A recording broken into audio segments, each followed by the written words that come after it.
and welcome to Comcast Newsmakers. I'm Candace Kelly. Today we're going to be taking a look at the Lighthouse, which is a community center, and we're going to look at all of its offerings, and it dates back to the 1800s, so there's a lot going on there. I am joined by John Lavery. He's the president and the CEO of the Lighthouse, and I know that we don't have a lot of time, but you certainly have a lot of programs, so let's focus on a couple. You want to make sure that people, first of all, understand the history. There's a lot there. You date back to 1893. Absolutely, yes.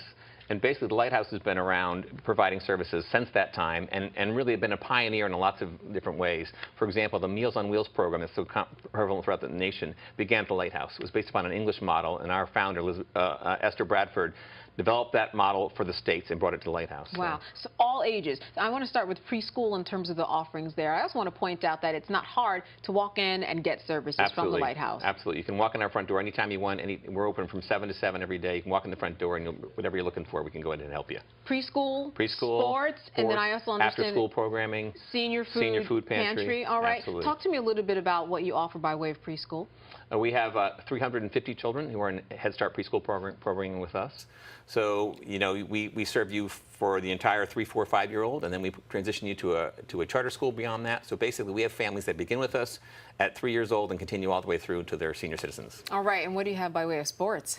We have a full range of sports: soccer, baseball, football, basketball, lacrosse, full range. All right, and you're continuing still in that tradition as you were with Meals on Wheels and with the senior food pantry, still giving food to those in need. Absolutely. How does that work? If a senior wants food or assistance with food, what do they do? They walk in our front door and say, listen, I'm in need of food, and we go ahead and take some basic information for you, put you on our list, and we get you part of a regular program to receive food from us. That's great. I know that you are located right in the middle of a community. Absolutely. You obviously get a lot of people who walk through. Are there certain needs that over the years you have said, you know, we need to shift a little bit, needs that need to be filled that we're not fulfilling quite yet? It's interesting. What we find is that, you know, we've been around for over 100 years. The same issues face the community as faced it 100 years ago.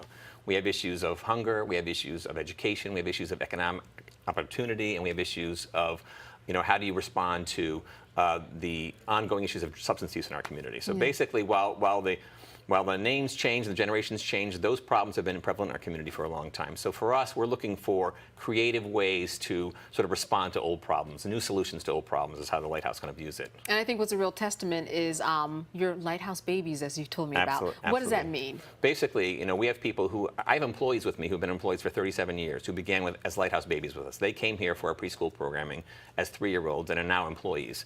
And I have their grandchildren in my program, or I have their children in my program. So basically, when you're a part of the Lighthouse family, you're there for life. Wow, wow. Sounds like you are doing some really fulfilling work. Thank you so much for sharing with us what's going on at the Lighthouse. Good to see you. Thank you. All right, John Lavery, President and CEO of the Lighthouse. And I'm Candace Kelly for Comcast Newsmakers. Thanks so much for joining us.